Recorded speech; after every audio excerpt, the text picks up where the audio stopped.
He cleared his throat, hastily averting his widened eyes as Cameron walked into his room, clad in only her bra and underwear.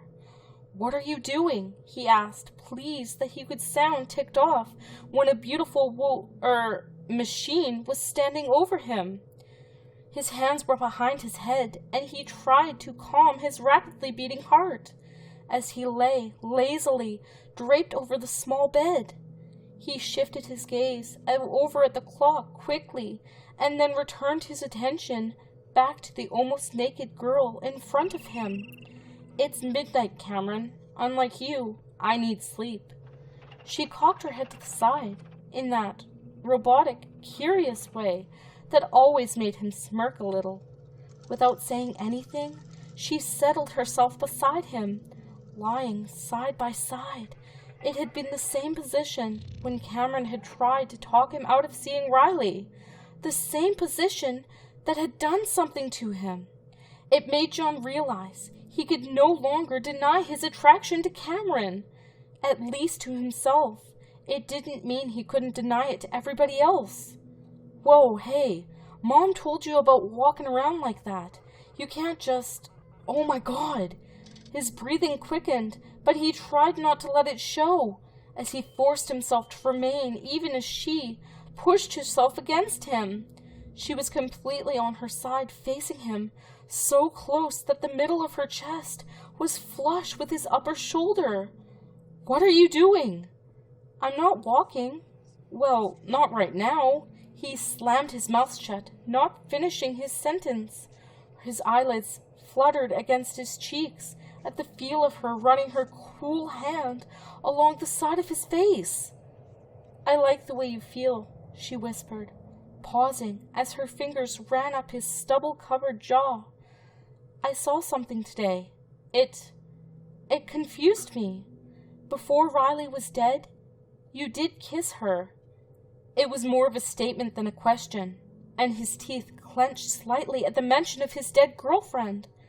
But with her hand caressing the side of his face, trailing down to his throat, and then to his chest, it was making it incredibly hard to think. He took in a shuddering breath of cold air. Yes, he stuttered. "Cameron, this isn't how..." She lifted her head, leaning over him, her face within inches, and her lips just a breath away. He tried to pull away so that he could make sense of the situation, but it was just useless, and he gave up. "You have no understanding of space, do you?" He smiled gently up at her. "No, there isn't supposed to be space when kissing, at least from what I read." Had he heard her right? He shook his head, trying to clear it. "Wait, what?"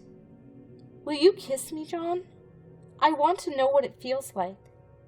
"You don't feel," he managed, before swallowing hard, cringing at the gulping sound that followed. She rolled her eyes and clicked her tongue, appearing incredibly human-like. "We've had this discussion before. I feel. I have sensations." All he could do was nod, swallow, and look towards the ceiling. He had to look anywhere but at her. "If Mom wakes up," he started. "She's gone." John raised an eyebrow, concentrating on staring up. "She's not sleeping again?" Cameron shook her head, leaning closer, until their noses were inches apart, forcing his face down enough that he had to make eye contact. She had to check a potential liability. John waited for the rest, but got nothing.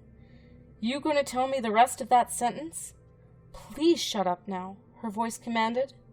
Her eyes never left his as she dropped her lips to his.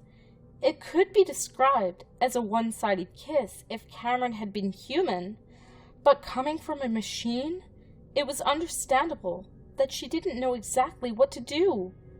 Her eyes frowned, and she pulled away. "That's not right. I'm confused." It may not have been anything for her, or at least not something she expected, but it had lit his world up. He was trembling from the contact, His pants had been feeling small from the moment she walked in, but now he felt like he was suffocating. How could one kiss from her turn him on so much? He shut his eyes, taking in a deep breath, wanting to calm his body, because he knew he was going to give in, that it was inevitable. He tenderly brushed his hand up the side of her face, his fingers twining with her hair, cupping her cheek. He slowly opened his eyes. "Because it is a bit more like this," he whispered, pulling her head down. He slid his tongue along the seam of her lips, only to pull back a little bit so that he could give directions. "Open your mouth," he demanded softly, his eyes half shut. And she did. The minute his tongue touched hers, a low groan escaped his throat, and the need shot into his gut. He hiked her upper body over the top of his chest with his other arm, and that was when he heard the smallest noise escape her, perhaps a surprised gasp, or a grunt, because of the suddenly swift movement. It was enough, and when she furthered the position by straddling his waist, he could have died then. He grunted at the contact and friction caused by the movement, keeping one hand tangled in her hair so that she would continue kissing him, his other hand trailing down to rest on her hips, applying pressure, coaxing her to start a circular motion. Her hips continued applying and reapplying the pressure, keeping her eyes open as the kiss continued. It was a little strange kissing someone and trying to look at them in the eyes, so he fully shut his, getting lost in the motions. A deep, guttural groan escaped from him as he felt the familiar tightening in his lower back, and he pulled away, needing a breath to compose himself, but didn't keep his mouth away from her for long. He kissed the cute point of her chin, along her jaw, and directly underneath her ear, before going back to her mouth. It seemed that she understood and went back to kissing him, without the pressure of his hand keeping her there. This allowed his hands to roam free against her skin, and he instantly took advantage by sliding his fingers up, going to unsnap her bra. He swiftly flipped her over, spread her thighs a bit rougher than he intended, and settled his hips against her pelvis. He thrust against the satin of her panties repeatedly.